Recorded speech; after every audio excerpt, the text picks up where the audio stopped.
Hello, welcome to this very brief introduction to our recently published paper, Enhanced Marine Sulphur Emissions Offset Global Warming and Impact Rainfall. It's been suggested that nutrients could be added to the ocean in an attempt to fertilize the growth of marine phytoplankton, to remove more carbon dioxide from the atmosphere.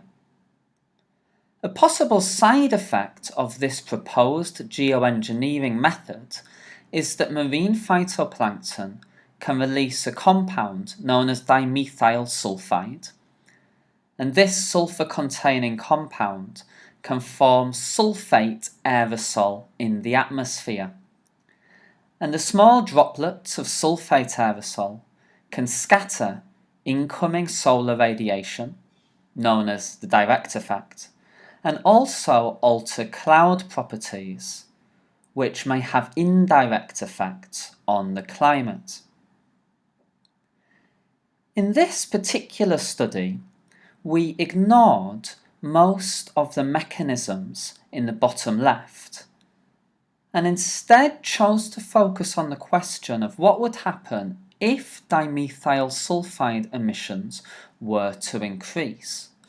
How would that impact the climate? In order to investigate this question, we've used a state-of-the-art global climate model.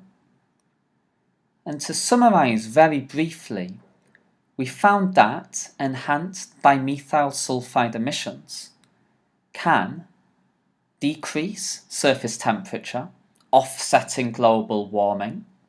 This is potentially a positive impact, but the enhanced emissions can lead to an inhomogeneous rainfall response, which may adversely impact human livelihoods.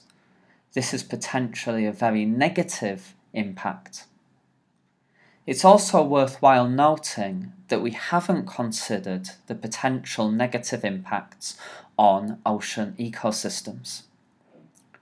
So we wouldn't recommend such a form of geoengineering, even if it were to be possible, but more research needs to be done.